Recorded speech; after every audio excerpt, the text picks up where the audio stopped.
حبیب خدا، سردار الانبیاء، خاتم النبیین، حضرت محمد مصطفیٰ صلی اللہ تعالی علیہ وسلم۔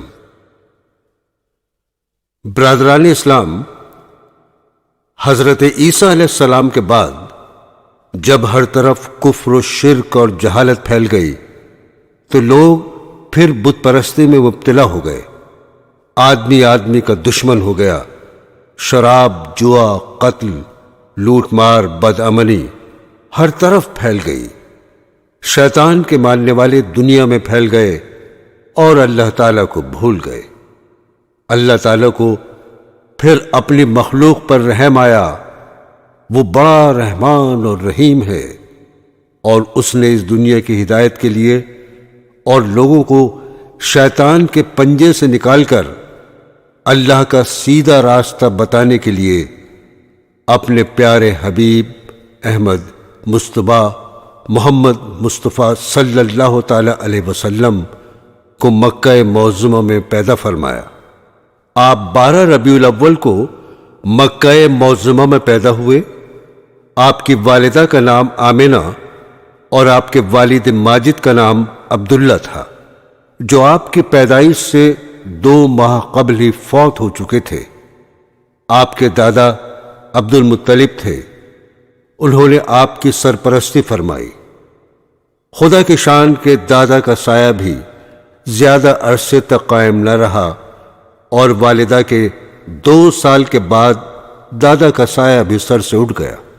اس وقت حضور صلی اللہ تعالی علیہ وسلم 8 برس کے تھے۔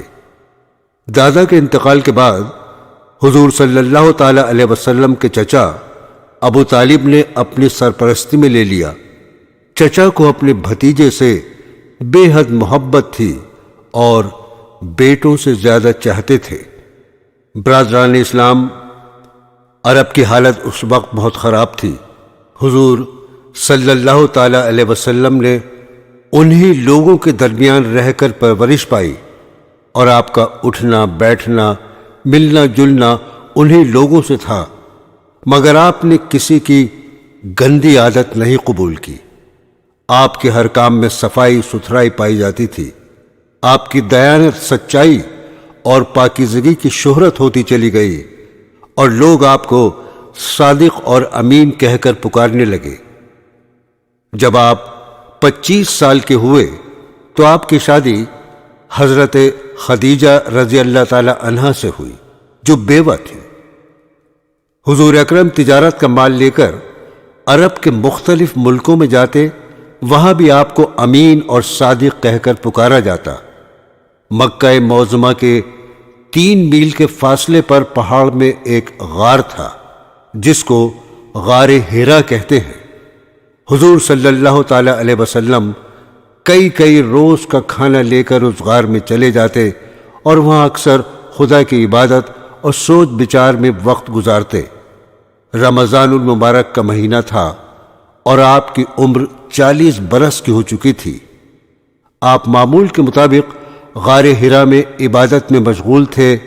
اچانک حضرت جبرائیل علیہ السلام تشریف لائے اور قرآن پاک کی یہ آیت سورہ علق پڑھ کر سنائی، جس کا ترجمہ ہے: پڑھ اپنے رب کے نام سے جس نے پیدا کیا، جس نے انسان کو جمے ہوئے خون سے بنایا۔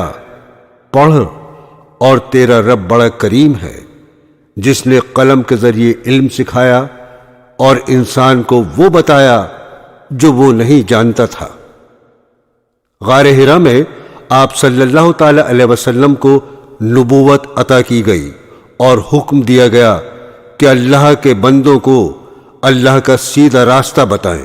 آپ صلی اللہ تعالی علیہ وسلم نے اللہ کے حکم کے مطابق سب سے پہلے اپنے قریبی رشتہ داروں اور گہرے دوستوں کو اللہ کی طرف بلایا اور فرمایا: کہو، اللہ کے سوا کوئی معبود نہیں۔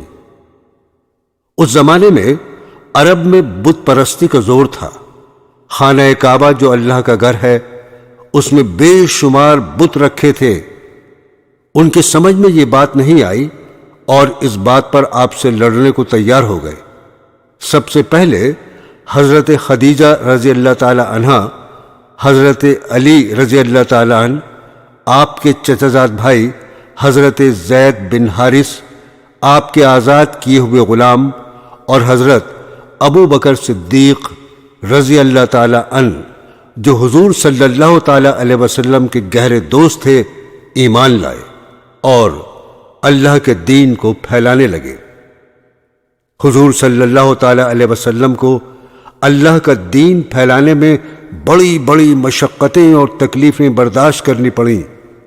اللہ پاک قرآن مجید میں اپنے پیارے نبی کو تسلی دیتا رہا اور ہدایت فرماتا رہا کہ اب اس طرح اور اب اس طرح کرو۔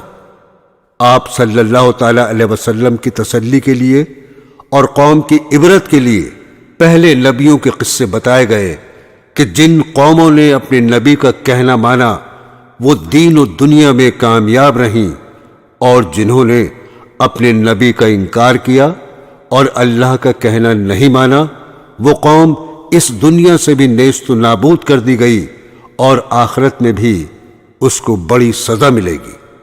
عزیزان گرامی، اب ہم قرآن پاک سے چند واقعات بیان کرتے ہیں کہ ہمارے نبی صلی اللہ تعالی علیہ وسلم اپنی قوم کو کس طرح سمجھاتے رہے اور قوم کیا جواب دیتی رہی۔ حضور جب ایمان کی دعوت دیتے تو وہ مسلمانوں کو بیوقوف بناتے ہیں، ارشاد باری تعالیٰ ہے، اور جب کہیے ان کو ایمان لاؤ جس طرح ایمان لائے سب لوگ، کہتے ہیں کیا ہم اس طرح مسلمان ہوں جیسے مسلمان ہوئے بیوقوف؟ سنتا ہے وہی، ہیں بیوقوف پر نہیں جانتے۔ اور کافر کہتے ہیں یہ قرآن من گھڑت باتیں ہیں جو اس نے بنا لی ہیں اور لوگوں نے اس میں ان کی مدد کی ہے۔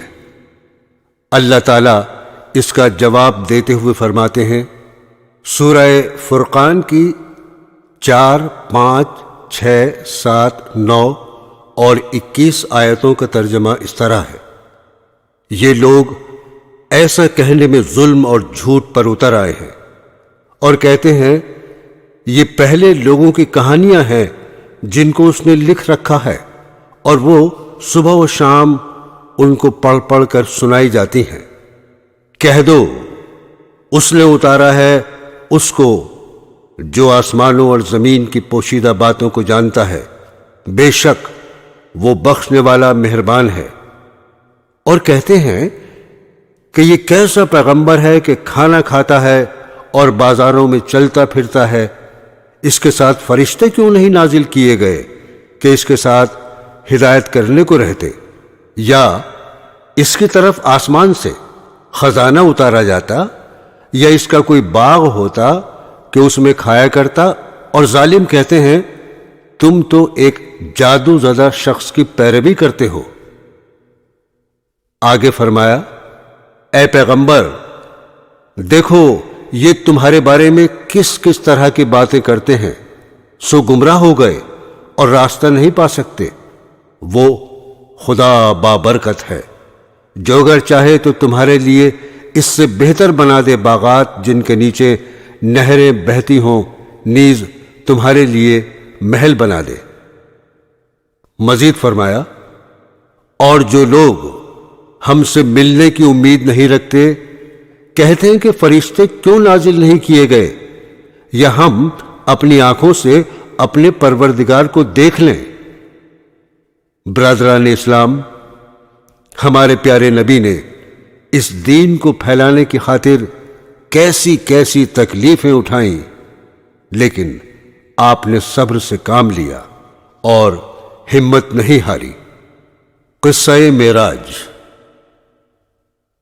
پاک ذات ہے جو لے گیا اپنے بندے کو راتوں رات مسجد حرام سے مسجد اقصی تک، جس میں ہم نے خوبیاں رکھی ہیں کہ دکھلا دیں اس کو اپنی قدرت کے نمونے، وہی سنتا اور دیکھتا ہے۔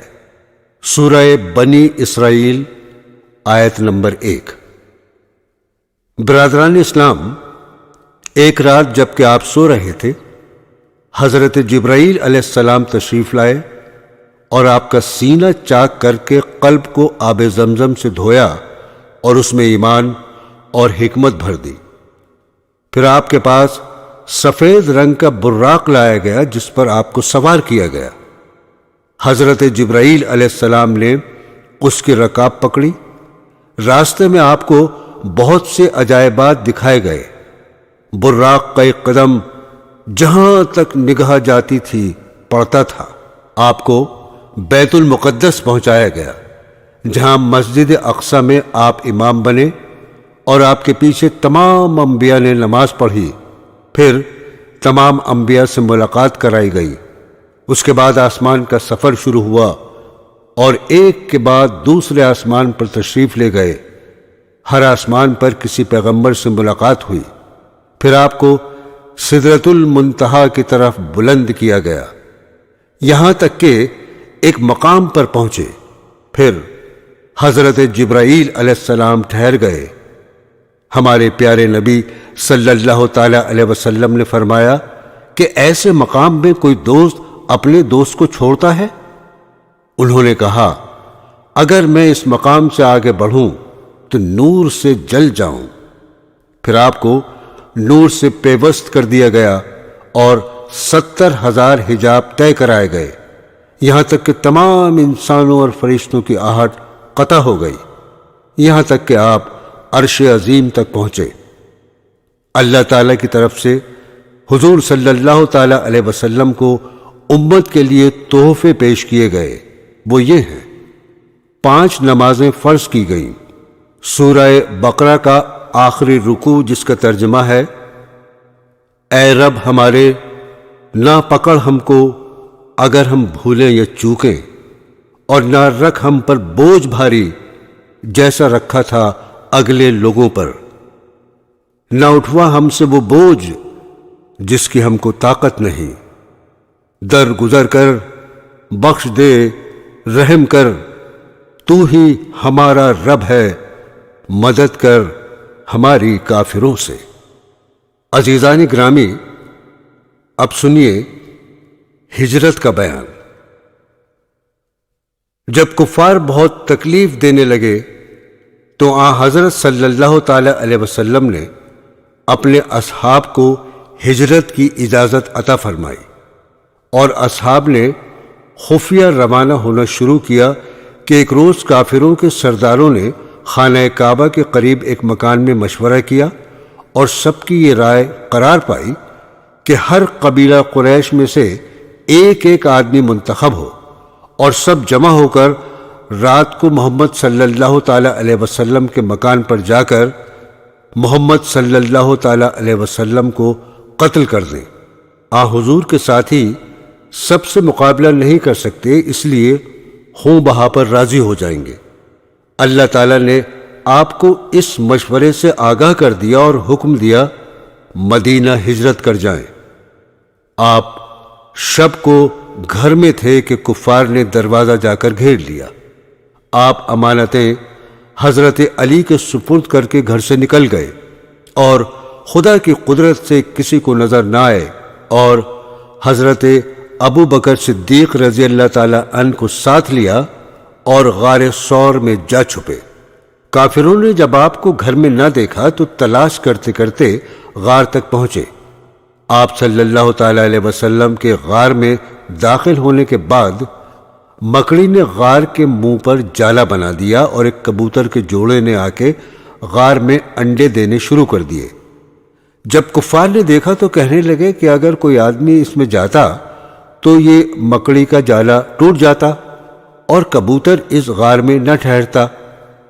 اسی غار سے متعلق قرآن پاک میں ارشاد باری تعالیٰ ہوا، اگر تم لوگ رسول اللہ صلی اللہ تعالی علیہ وسلم کی مدد نہ کرو گے تو اللہ تعالیٰ آپ کی مدد اس وقت کرے گا جبکہ آپ کو کافروں نے جلا وطن کر دیا، جبکہ 2 آدمیوں میں ایک آپ تھے جس وقت آپ دونوں غار میں تھے، جبکہ آپ ہمدردی سے فرما رہے تھے کہ غم نہ کرو، بے شک اللہ ہمارے ساتھ ہے۔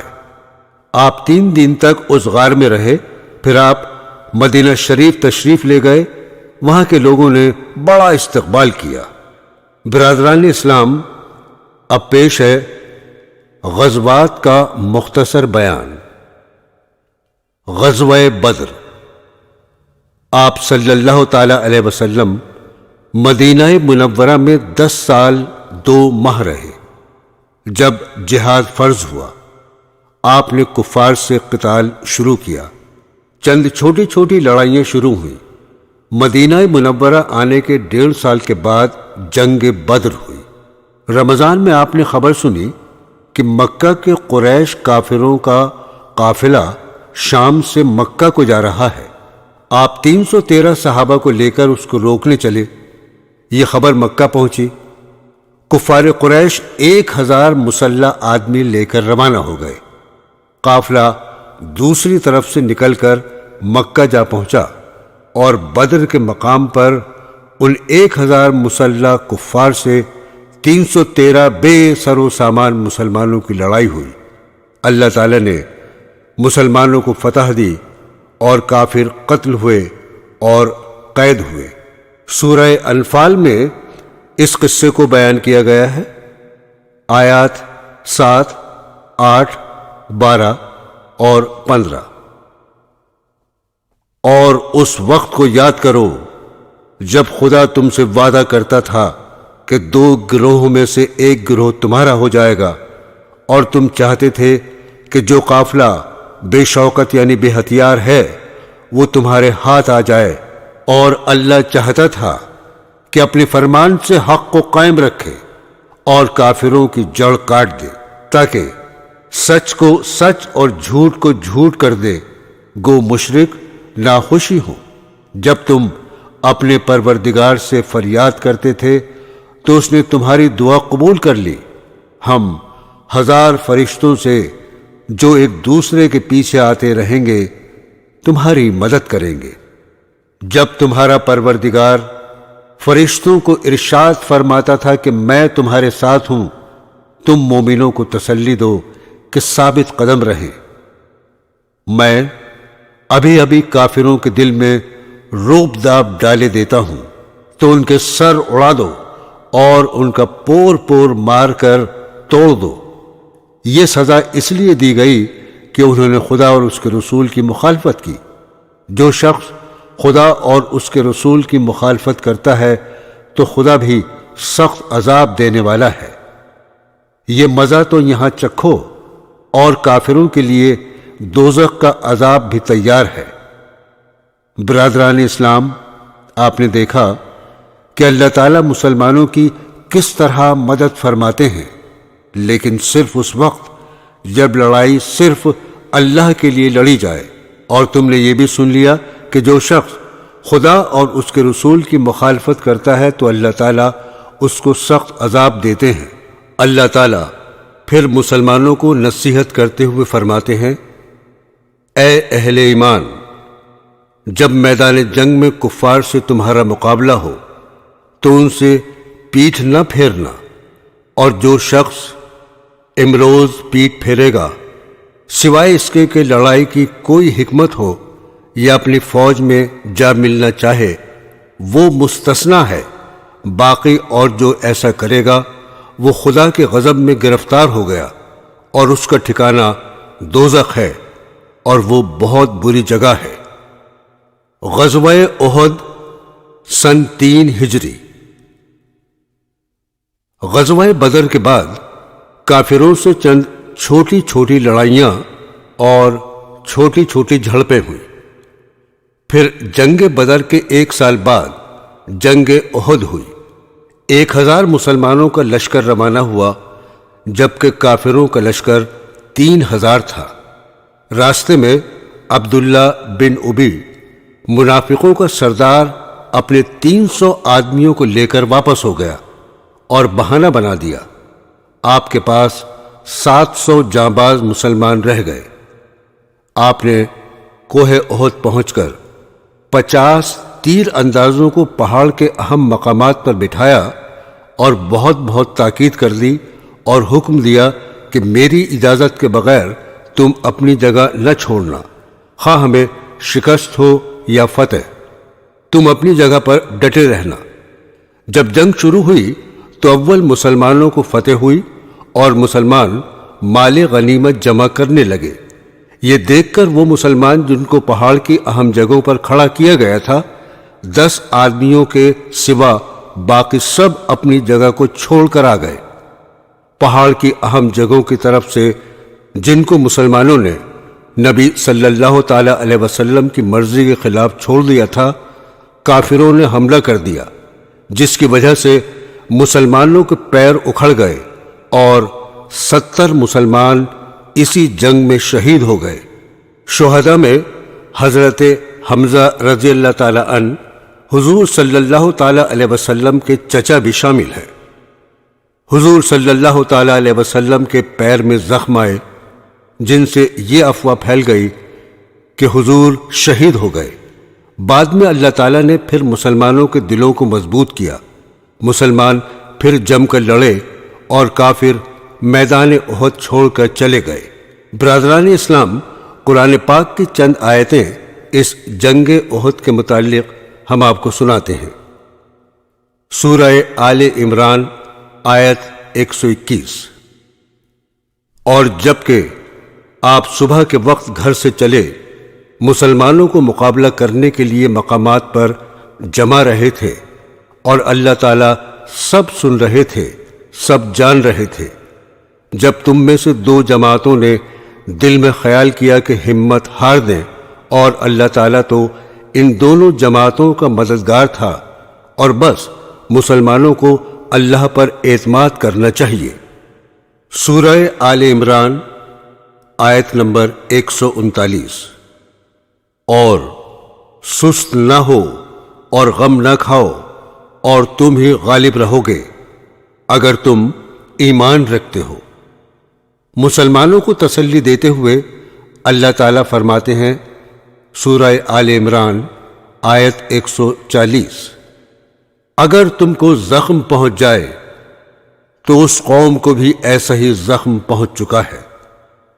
پھر اللہ تعالیٰ مسلمانوں کو نصیحت کرتے ہوئے فرماتے ہیں، سورہ آل عمران آیت 152، اور یقیناً اللہ تعالیٰ نے تم سے اپنا وعدہ سچا کر دکھایا تھا جس وقت تم ان کفار کو بحکم خداوندی قتل کر رہے تھے، یہاں تک کہ تم خود ہی کمزور ہو گئے اور باہم حکم میں اختلاف کرنے لگے، اور تم کہنے پر نہ چلے بعد اس کے کہ تم کو تمہاری دل خواہ بات دکھلا دی تھی۔ مسلمانوں کو کافروں کے مقابلے میں شکست اللہ اور اس کے رسول کی اطاعت کی کمزوری کی وجہ سے ہوتی ہے، جیسا کہ آپ کو بتایا جا چکا ہے کہ ہمارے پیارے نبی صلی اللہ تعالی علیہ وسلم نے 50 تیر اندازوں کو چند جگہوں پر بٹھا دیا تھا اور تاکید کر دی تھی کہ وہاں سے نہ ہٹیں، لیکن سوائے 10 کے بقیہ لوگ وہاں سے ہٹ گئے۔ اللہ تعالیٰ اسی بات کو اس طرح فرماتے ہیں، سورہ آل عمران آیت 165، اور جب تمہاری ایسی حال ہوئی جس سے 2 حصے تم جیت چکے تھے تو کیا تم یوں کہتے ہو کہ کدھر سے ہوئی؟ فرما دیجئے کہ یہ تمہاری طرف سے ہوئی۔ بے شک اللہ تعالیٰ کو ہر چیز پر پوری قدرت حاصل ہے۔ غزوہ بنی نذیر ہجری 3۔ دوستو، غزوہ بنی نذیر 3 ہجری میں ہوا، جس کا سبب یہ ہوا کہ ہمارے پیارے نبی صلی اللہ تعالی علیہ وسلم مدینہ طیبہ ہجرت فرما کر تشریف فرما ہوئے تو یہودیوں کے 2 قبیلوں نے جو مدینہ کے باہر رہتے تھے آپ سے عہد کیا کہ ہم آپ کے موافق رہیں گے اور آپ سے کوئی برائی نہیں کریں گے۔ جب آپ اس معاملے پر گفتگو کے لیے ان کے پاس گئے اور ان سے اس معاملے کی گفتگو کی، وہ لوگ آپ کو ایک دیوار کے نیچے بٹھا کر مشورہ کرنے لگے کہ دیوار پر سے ایک پتھر لڑکا کر آپ کو قتل کر دیں۔ آپ صلی اللہ تعالی علیہ وسلم کو وحی سے اطلاع ہو گئی۔ آپ اٹھ کر مدینہ تشریف لے گئے۔ آپ نے کہلا بھیجا کہ تم نے اپنے عہد کو توڑا ہے، یا تو 10 دن کے اندر نکل جاؤ ورنہ لڑائی ہوگی۔ وہ لڑائی کے لیے تیار ہوئے۔ آپ ان پر لشکر لے آئے اور ان کے حلقے کو گھیر لیا۔ آخر وہ تنگ ہو کر نکل جانے پر راضی ہوئے۔ سورہ حشر میں اسی قصے سے متعلق چند آیتیں پیش ہیں۔ سورہ حشر آیت نمبر 1۔ اللہ پاک کی پاکی بیان کرتے ہیں سب جو کچھ آسمانوں اور زمین میں ہے، اور وہ زبردست حکمت والا ہے۔ وہی ہے جس نے کفار اہل کتاب کو ان کے گھروں سے پہلی بار اکٹھا کر کے نکال دیا۔ تمہارا گمان بھی نہ تھا کہ وہ کبھی اپنے گھروں سے نکلیں گے، اور خود انہوں نے یہ گمان کر رکھا تھا کہ ان کے قلعے ان کو اللہ سے بچا لیں گے، سو ان پر اللہ کا عتاب ایسی جگہ سے پہنچا کہ ان کو خیال بھی نہ تھا، اور ان کے دلوں میں رعب ڈال دیا کہ اپنے گھروں کو خود اپنے ہاتھوں سے اور مسلمانوں کے ہاتھوں سے اجاڑ رہے تھے۔ سوائے عقل مندوں اس حالت کو دیکھ کر عبرت حاصل کرو۔ آگے چل کر اللہ تعالیٰ فرماتے ہیں سورہ حشر آیت نمبر 4، یہ اس سبب سے ہے کہ ان لوگوں نے اللہ اور اس کے رسول کی مخالفت کی ہے، اور جو شخص اللہ کی مخالفت کرتا ہے تو اللہ تعالیٰ اس کو سخت سزا دینے والا ہے۔ غزوہ بنی بدر ثانی سن 4 ہجری۔ برادران اسلام، جنگ احد سے واپس جاتے ہوئے کافر کہہ گئے تھے کہ سال آئندہ بدر پر پھر لڑائی ہوگی۔ جب وہ زمانہ قریب ہوا تو کافروں کو بدر تک جانے کی ہمت نہ ہوئی۔ انہوں نے یہ سوچا کہ ایسی تجویز کرنی چاہیے کہ ہمارے پیارے نبی صلی اللہ تعالی علیہ وسلم بھی بدر نہ جائیں تاکہ ہم کو شرمندگی نہ ہو۔ چنانچہ انہوں نے ایک جاسوس کو مدینہ منورہ بھیجا کہ مسلمانوں میں جا کر یہ خبر پھیلائیں کہ کافروں نے فوج جمع کی ہے۔ مسلمان تو صرف اللہ سے ڈرتا ہے، وہ کافروں کی زیادتی سے نہیں ڈرتا۔ انہوں نے سن کر کہا ہماری مدد کے لیے اللہ کافی ہے۔ آپ 1500 آدمیوں کو ساتھ لے کر بدر تشریف لے گئے اور چند روز قیام کیا، لیکن وہاں کوئی کافر مقابلے پر نہیں آیا۔ مسلمانوں نے وہاں تجارت میں خوب نفع حاصل کیا اور خوش و خرم واپس لوٹ آئے۔ غزوہ احزاب 5 ہجری۔ حضور صلی اللہ تعالی علیہ وسلم نے سنا کہ دمشق کے قریب کچھ کفار جمع ہو کر مدینہ منورہ پر چڑھنا چاہتے ہیں۔ آپ 1000 آدمیوں کو لے کر روانہ ہوئے۔ وہ خبر سن کر بھاگ گئے۔ آپ چند روز وہاں رہ کر مدینہ منورہ تشریف لے آئے۔ غزوہ احزاب کو غزوہ خندق بھی کہتے ہیں۔ سورہ احزاب میں اسی کا ذکر ہے۔ دراصل یہ لڑائی اس وجہ سے ہوئی کہ یہودیوں کے 2 قبیلوں کو جنہوں نے معاہدے کی خلاف ورزی کی تھی ان کو ان کے قلعوں سے نکال دیا گیا تھا۔ چنانچہ انہی میں کا ایک آدمی اپنے ساتھیوں کو ساتھ لے کر مکہ پہنچا اور کافروں کو لڑائی کے لیے آمادہ کیا، اور اس کے لیے بہت کوشش کی، یہاں تک کہ 10,000 کافروں کی فوج مدینہ منورہ حملہ کرنے کے لیے چلی۔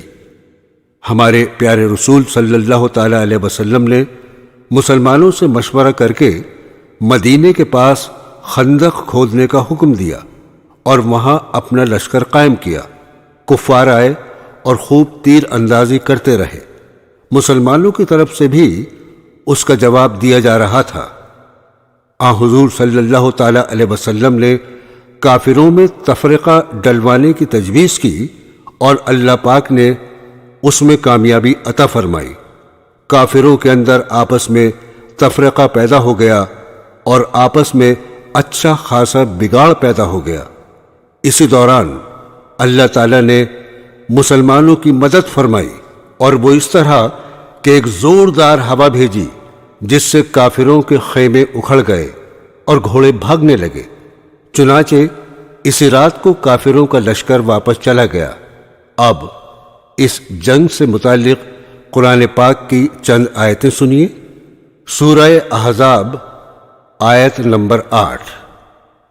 اے ایمان والو، اللہ کا انعام اپنے اوپر یاد کرو جب تم پر بہت سے لشکر چڑھائے، پھر ہم نے ان پر ایک آندھی بھیجی اور ایسی فوج بھیجی جو تم کو دکھائی نہ دیتی تھی، اور اللہ تعالیٰ تمہارے اعمال کو دیکھتے تھے جب وہ لوگ تم پر آ چڑھے تھے، اوپر کی طرف سے اور نیچے کی طرف سے بھی، اور جبکہ آنکھیں کھلی کی کھلی رہ گئی تھیں اور کلیجے منہ کو آنے لگتے تھے، اور تم لوگ اللہ کے ساتھ طرح طرح کے گمان کر رہے تھے۔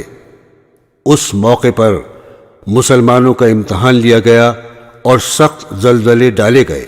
عزیزان گرامی، اس کے آگے پھر اسی جنگ میں جو حالات پیدا ہو گئے تھے، اللہ تعالیٰ نے اس کو بیان فرمایا ہے اور اس کا نقشہ کھینچا ہے۔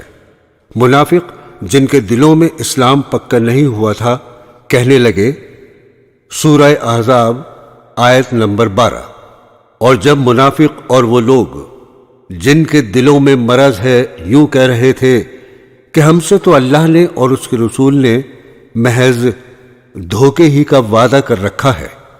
آگے چل کر اللہ تعالیٰ خبردار کرتے ہیں، سورہ احزاب آیت نمبر 16، آپ فرما دیجئے کہ تم کو بھاگنا کچھ نفع نہیں دے سکتا اگر تم موت سے یا قتل سے بھاگتے ہو، اور اس حالت میں بجز تھوڑے دنوں کے زیادہ فائدہ نہیں اٹھا سکتے۔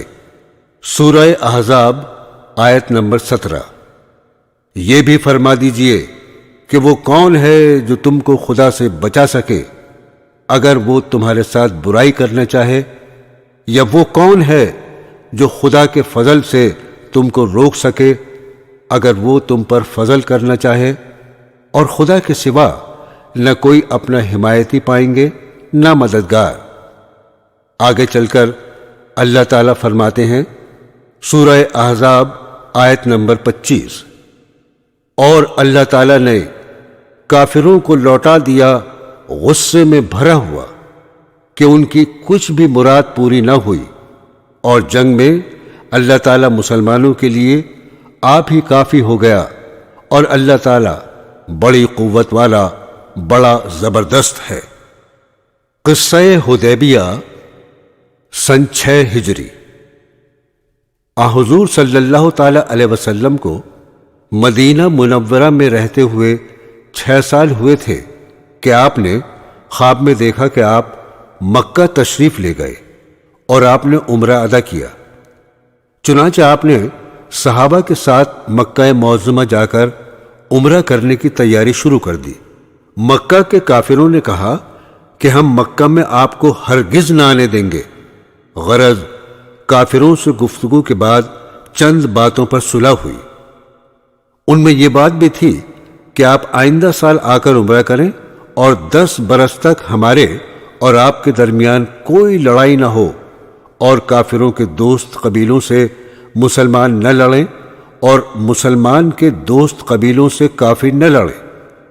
وہاں 2 قبیلے تھے، ایک قبیلہ کافروں کا ساتھی تھا اور دوسرا قبیلہ مسلمانوں کا ساتھی تھا۔ اس کو صلح حدیبیہ کہتے ہیں۔ حدیبیہ ایک کنویں کا نام ہے جس مقام پر یہ صلح ہوئی تھی۔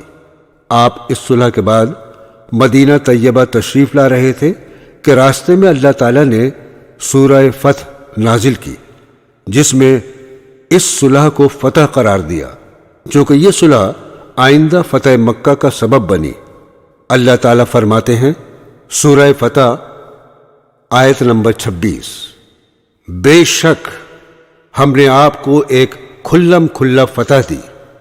عزیزان گرامی، اور کئی جنگیں چھوٹی چھوٹی کافروں اور یہودیوں سے ہوئیں، جن میں سے جنگ خیبر مشہور ہے۔ اس جگہ 7 قلعے تھے۔ یہودیوں نے سب کے دروازے بند کر دیے کہ اس میں گھس کر بیٹھ گئے اور اندر سے تیر اندازی کرتے رہے۔ آخر ایک ایک کر کے سب قلعے فتح ہو گئے۔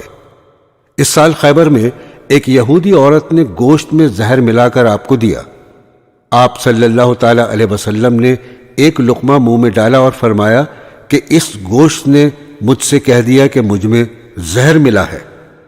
جنگ حنین، قصہ فتح مکہ سن 8 ہجری۔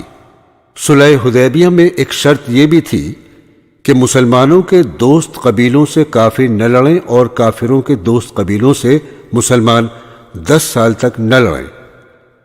ان دونوں قبیلوں میں جنگ ہو گئی اور مکہ کے قریش کافروں نے صلح کے خلاف اپنے دوست قبیلے کی خفیہ مدد کی۔ حضور صلی اللہ تعالی علیہ وسلم نے کافروں کی اس وعدہ خلافی پر اور عہد کے توڑنے پر 12,000 مسلمانوں کا لشکر لے کر مکہ پر لشکر کشی کی۔ کافروں نے مقابلہ کیا، بہت سے کفار مارے گئے اور بڑے بڑے سردار شہر چھوڑ کر بھاگ گئے، اور جو حاضر ہوئے آپ نے ان کی جاں بخشی فرمائی۔ خانہ کعبہ کے بتوں کو آپ نے خود توڑا۔ قرآن مجید میں اللہ تعالیٰ نے اس کو سورہ بنی اسرائیل میں اس طرح بیان فرمایا ہے، آیت نمبر 80۔ اور آپ یوں دعا کیجئے کہ اے رب، مجھ کو خوبی کے ساتھ پہنچائیو اور مجھے خوبی کے ساتھ لے جائیو، اور مجھ کو اپنے پاس سے ایسا غلبہ دیجیو جس کے ساتھ نصرت ہو، اور کہہ دیجئے کہ حق آیا اور باطل گیا، گزرا ہوا، اور واقعی باطل چیز تو یوں ہی آتی جاتی رہتی ہے۔ فتح مکہ کے بعد دوسری چھوٹی چھوٹی جنگیں ہوئیں، پھر ایک بڑی جنگ حنین کے نام سے ہوئی۔ حنین ایک مقام ہے مکہ اور طائف کے درمیان، جہاں کافروں کے کچھ قبیلوں سے فتح مکہ کے 2 ہفتے بعد لڑائی ہوئی۔ مسلمان 12,000 تھے، مشرکین 4,000۔ بعض مسلمان اپنا مجمع دیکھ کر اس طرح کہنے لگے کہ اس سے شیخی سی معلوم ہوتی تھی کہ ہم آج کسی طرح نہیں ہار سکتے۔ لڑائی شروع ہوئی اور پہلے مسلمانوں کو فتح ہوئی۔ بعض مسلمان مال غنیمت کو جمع کرنے لگے۔ اس وقت کافی ٹوٹ پڑے، وہ بڑے تیر انداز تھے، مسلمانوں پر تیر برسانے شروع کر دیے۔ اس گھبراہٹ میں مسلمانوں کے پاؤں اکھڑ گئے۔ صرف حضور صلی اللہ تعالی علیہ وسلم میں چند صحابہ کے میدان میں رہ گئے۔ آپ صلی اللہ تعالی علیہ وسلم نے حضرت عباس رضی اللہ تعالی عنہ سے مسلمانوں کو آواز دلوائی، پھر سب لوٹ کر دوبارہ جمع ہوئے اور کافروں سے مقابلہ کیا۔ آسمانوں سے فرشتوں کی مدد آئی، کافر بھاگے اور بہت سے قتل ہوئے، پھر ان میں سے بہت سے آپ صلی اللہ تعالی علیہ وسلم کی خدمت میں آ کر مسلمان ہو گئے۔ سورہ توبہ میں اللہ تعالیٰ نے اس کو اس طرح بیان کیا ہے، آیت نمبر 25۔ خدا تعالیٰ نے تم کو بہت موقعوں پر غلبہ دیا جب تم کو اپنے مجمع کو کثرت سے غرہ ہو گیا تھا، اور حنین کے دن بھی پھر وہ کثرت تمہارے لیے بھی کارآمد نہ ہوئی، اور تم پر زمین باوجود اپنی فراخی کے تنگی کرنے لگی، پھر تم پیٹھ پھیر کر بھاگ کھڑے ہوئے۔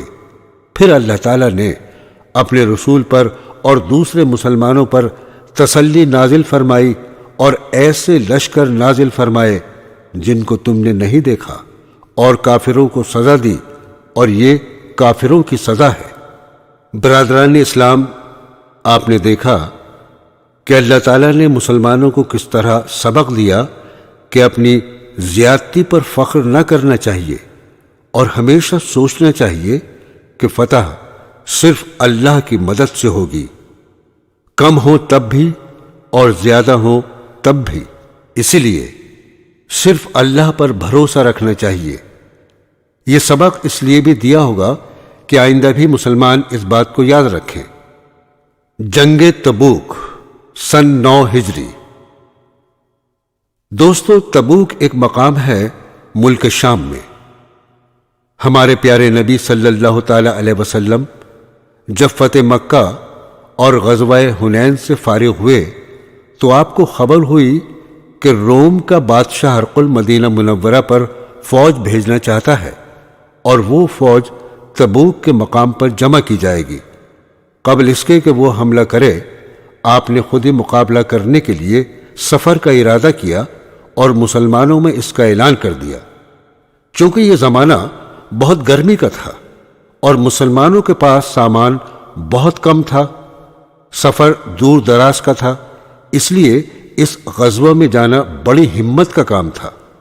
اللہ تعالیٰ نے اس جہاد میں شرکت کے لیے مسلمانوں کو سورہ توبہ میں اس طرح ترغیب دلائی۔ آیت نمبر 38۔ اے ایمان والو، تم لوگوں کو کیا ہوا جب تم سے کہا جاتا ہے کہ اللہ کی راہ میں جہاد کے لیے نکلو تو زمین کو لگے جاتے ہو؟ کیا تم نے آخرت کے عوض دنیاوی زندگی پر قناعت کر لی؟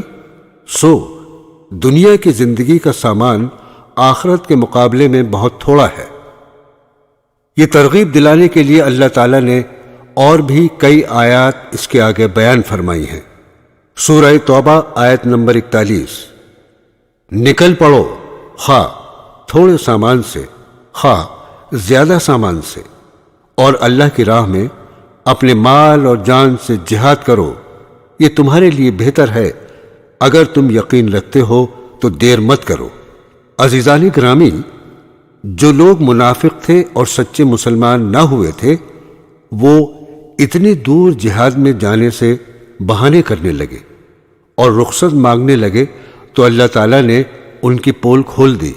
سورہ توبہ آیت نمبر 42۔ اگر کچھ ہاتھ مال ملنے والا ہوتا اور سفر بھی معمولی ہوتا تو یہ منافق ضرور آپ صلی اللہ تعالی علیہ وسلم کے ساتھ ہو لیتے، لیکن ان کو تو مسافت ہی دور دراز معلوم ہونے لگی اور ابھی خدا کی قسمیں کھا جائیں گے، اگر ہمارے بس کی بات ہوتی تو تمہارے ساتھ چلتے۔ یہ لوگ جھوٹ بول کر اپنے آپ کو تباہ کر رہے ہیں اور اللہ جانتا ہے کہ یہ لوگ یقیناً جھوٹے ہیں۔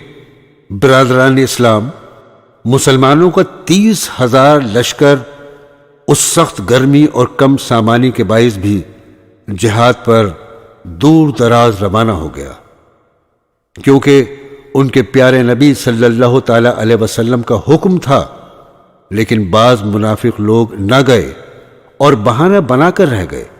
اللہ تعالیٰ نے اس سورہ توبہ میں ان کی سخت مذمت کی ہے۔ فرماتے ہیں سورہ توبہ آیت نمبر 81۔ یہ پیچھے رہ جانے والے خوش ہو گئے۔ رسول اللہ صلی اللہ تعالی علیہ وسلم کے جانے کے بعد اپنے بیٹھے رہنے پر اور ناگوار ہوا جہاد کرنا اللہ کی راہ میں اپنے مالوں اور جانوں کے ساتھ، اور دوسروں کو کہنے لگے کہ تم لوگ گرمی میں مت نکلو، آپ کہہ دیجئے کہ جہنم کی آگ اس سے بھی زیادہ گرم ہے، کیا خوب ہوتا اگر وہ سمجھتے۔ سورہ توبہ آیت نمبر 82۔ سو تھوڑے دن ہنس لیں اور بہت دنوں آخرت میں روتے رہیں ان کاموں کے بدلے میں جو کچھ کیا کرتے تھے۔ عزیزان گرامی، مسلمانوں کا لشکر تبوک میں ٹھہرا اور شاہ روم کے لشکر کا انتظار کرتا رہا، لیکن شاہ روم نے ڈر کی وجہ سے اپنا لشکر نہ بھیجا اور 2 ماہ کے قیام کے بعد آپ مدینہ منورہ تشریف لے آئے۔ حجۃ الوداع سن 10 ہجری۔ عزیزان گرامی، ہجرت کے 10ویں سال آن حضرت صلی اللہ تعالی علیہ وسلم حج کو تشریف لے گئے۔ آپ کے حج کی خبر سن کر مسلمان جمع ہونے شروع ہو گئے اور 1 لاکھ سے زیادہ آدمی جمع ہو گئے۔ آپ صلی اللہ تعالی علیہ وسلم نے خطبے میں ایسی باتیں بیان فرمائیں جیسے کوئی وداع کہتا ہے۔ اسی واسطے سے اس حج کو حجۃ الوداع کہتے ہیں۔ اس خطبے میں آپ صلی اللہ تعالی علیہ وسلم نے بہت سے اہم امور کے بارے میں ہدایات دی۔ چند پیش خدمت ہیں۔ سن رکھو، جاہلیت کے تمام دستور میرے دونوں پاؤں کے نیچے ہیں۔ عربی کو اجمی پر اور اجمی کو عربی پر کوئی فضیلت نہیں۔ تم سب آدم کی اولاد ہو اور آدم مٹی سے پیدا ہوئے تھے۔ مسلمان آپس میں بھائی بھائی ہیں۔ تمہارے غلام تمہارے غلام جو خود کھاؤ وہی ان کو کھلاؤ، جو خود پہنو وہی ان کو پہناؤ۔ جاہلیت کے تمام خون باطل کر دیے گئے ہیں، اب کسی کو کسی سے پرانے خون کا بدلہ لینے کا حق نہیں ہے۔ جاہلیت کے تمام سود بھی باطل کر دیے گئے ہیں، اب کسی کو کسی سے سود کا مطالبہ کرنے کا حق نہیں۔ اور سب سے پہلے میں اپنے خاندان کا سود، عباس بن عبد المطلب کا سود باطل کرتا ہوں۔ عورتوں کے معاملے میں خدا سے ڈرو، تمہارا عورتوں پر اور عورتوں کا تم پر حق ہے۔ تمہارا خون اور تمہارا مال قیامت تک کے لیے ایک دوسرے پر حرام ہے، اور اسی طرح جس طرح یہ دن، یہ مہینہ اور یہ شہر حرام ہے۔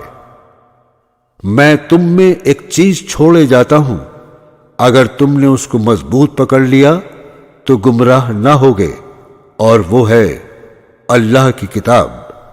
اس کے بعد آپ صلی اللہ تعالی علیہ وسلم نے بہت سے اصولی احکام شریعت بیان فرمائے، پھر مجمع کی طرف خطاب کر کے پوچھا، تم سے خدا کے یہاں جب میرے بارے میں پوچھا جائے گا تو تم کیا کہو گے؟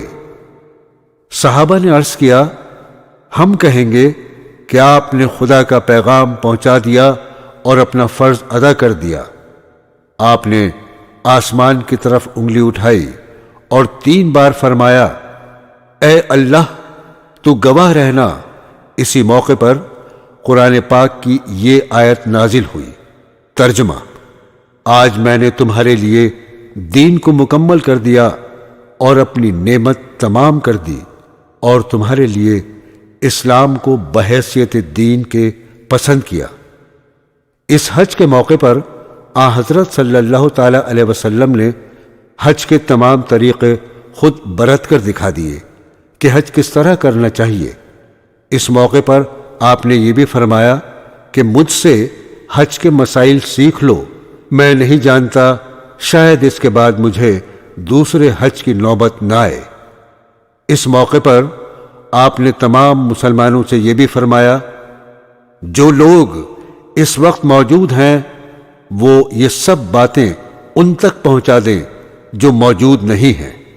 سورہ مائدہ کی آیت نمبر 3 کے نازل ہونے کے بعد تقریباً 3 ماہ حضور اکرم صلی اللہ تعالی علیہ وسلم حیات رہے، اور ربیع الاول سن 11 ہجری میں آپ اس جہان فانی سے رخصت ہو گئے۔ عزیزان گرامی، اب پیش ہیں چند اچھی باتیں۔ اسلام نام ہے، زندگی میں ہر جگہ چلتے پھرتے، سوتے جاگتے، کھاتے پیتے، لین دین کرتے ہم ہر وقت خیال رکھیں کہ اس میں اللہ تعالیٰ کا کیا حکم ہے، اور حضور اکرم صلی اللہ تعالی علیہ وسلم نے اس کو کس طرح کیا۔ قرآن پاک میں اسلام کے مطابق زندگی گزارنے کے لیے اللہ تعالیٰ کے بہت سے احکام آئے ہیں۔ سورہ بنی اسرائیل آیت نمبر 34، اور اپنا وعدہ پورا کیا کرو، بلا شبہ وعدے کے متعلق تم سے پوچھ ہوگی۔ سورہ متفففین آیت نمبر 1، اور جب ناپ تول کرو تو پورا کرو اور صحیح ترازو سے تول کر دیا کرو۔ دوسری جگہ آپ نے فرمایا، خرابی ہے گھٹانے والوں کی کہ جب ناپ تولیں لوگوں سے پورا کریں، اور جب ناپ دیں ان کو یا تول دیں تو گھٹا کر دیں۔ کیا خیال نہیں رکھتے وہ لوگ کہ ان کو اٹھنا ہے ایک بڑے دن میں؟ دوستو، دوسروں سے ہنس کر یا مسکرا کر خوش اخلاقی سے بات کرنا بھی کیسا اچھا ہے، سب کو اچھا معلوم ہوتا ہے۔ ایسے لوگوں کی تعریف کی جاتی ہے اور اللہ تعالیٰ ان کے سب کام آسانی سے بنا دیتے ہیں۔ قرآن حکیم میں فرماتے ہیں، اور ہر شخص سے بات اچھی طرح کیا کرو۔ سورہ فرقان آیت نمبر 63، اور جب تم سے کوئی جاہل اڑ جائے تو اس کو سلام کہہ کر چلے جاؤ۔ تو دوستو، جب تم سے کوئی دشمنی کرے، عداوت کرے، تمہارے سے کوئی برائی کرے، تو اس کا جواب دشمنی اور برائی سے مت دو، بلکہ اس کے ساتھ سلوک کرو اور محبت کرو، تو وہ تمہارا پکا دوست بن جائے گا۔ ارشاد باری تعالیٰ ہے، آپ نیک برتاؤ سے بدی کو ٹال دیجئے، پھر یکایک آپ میں اور جس شخص میں عداوت تھی ایسا ہو جائے گا جیسے کوئی دوست ہوتا ہے۔ دوستو، پیٹھ پیچھے کسی کی برائی کرنا کیسی بری بات ہے۔ اس سے بہت خرابیاں پیدا ہوتی ہیں، دشمنیاں قائم ہو جاتی ہیں اور کوئی فائدہ حاصل نہیں ہوتا۔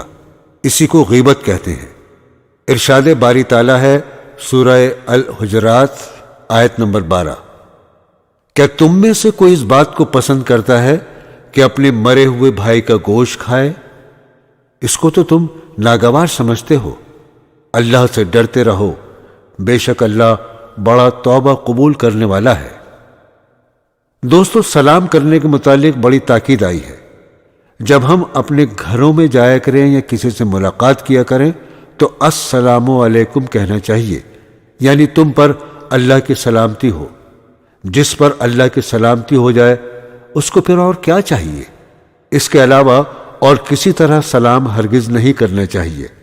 اللہ تعالیٰ قرآن مجید میں فرماتے ہیں، پھر یہ بھی معلوم کر رکھو کہ جب تم اپنے گھروں میں جایا کرو تو اپنے لوگوں کو سلام کر لیا کرو، جو کہ دعا کے طور سے خدا کی طرف سے مقرر ہے، برکت والی عمدہ چیز ہے۔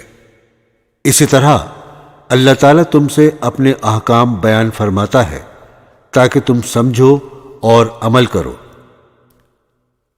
حرام چیزیں، اللہ تعالیٰ نے قرآن مجید میں ان چیزوں کو حرام قرار دیا ہے۔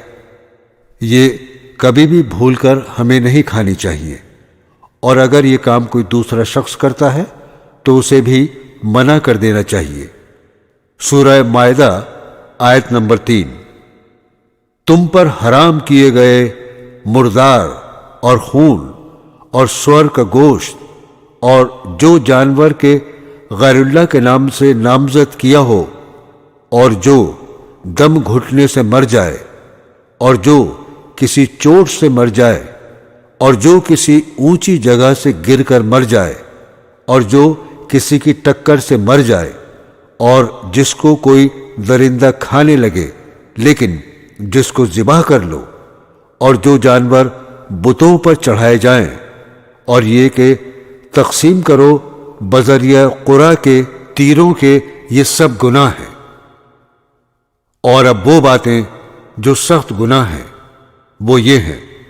سورہ بنی اسرائیل آیت نمبر 31، اور اپنی اولاد کو ناداری کے اندیشے سے قتل مت کرو، ہم ان کو بھی رزق دیتے ہیں اور تم کو بھی، بلا شبہ ان کا قتل کرنا بڑا بھاری گناہ ہے، اور زنا کے پاس مت پھٹکو، بلا شبہ وہ بڑی بے حیائی کی بات ہے اور برا رستہ ہے۔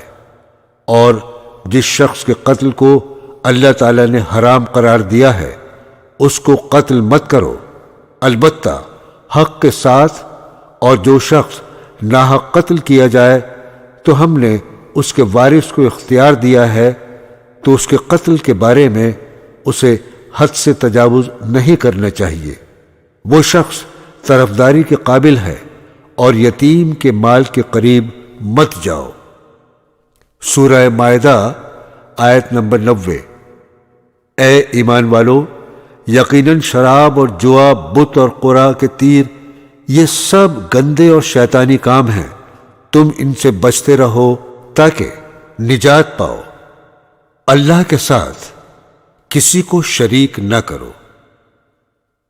سورہ نساء میں اللہ تعالیٰ فرماتے ہیں آیت نمبر 48، تحقیق اللہ نہیں بخشتا ہے یہ کہ اس کے ساتھ کسی کو شریک ٹھہرائے، اور بخشتا ہے اس کے علاوہ جس کو چاہے، اور جس نے شریک ٹھہرایا اللہ کا اس نے بڑا طوفان باندھا ہے۔ سورہ عنکبوت آیت نمبر 8۔ اور ہم نے انسان کو اپنے ماں باپ کے ساتھ اچھی طرح رہنے کی وصیت کی ہے، اور اگر وہ تجھ سے روا کریں کہ تو شرک پکڑ میرا تو ان کا کہنا نہ مان۔ سورہ لقمان آیت نمبر 13۔ اور جب کہا لقمان نے اپنے بیٹے کو کہ جب اس کو سمجھانے لگا، اے بیٹے شریک نہ ٹھہرائیو اللہ کا، بے شک شریک بنانا بڑی بے انصافی ہے۔ سورہ الزمر آیت نمبر 65۔ اگر تم نے شریک مانا اکارت جائیں گے تیرے عمل، اور تو ہو جائے گا خسار والوں میں سے۔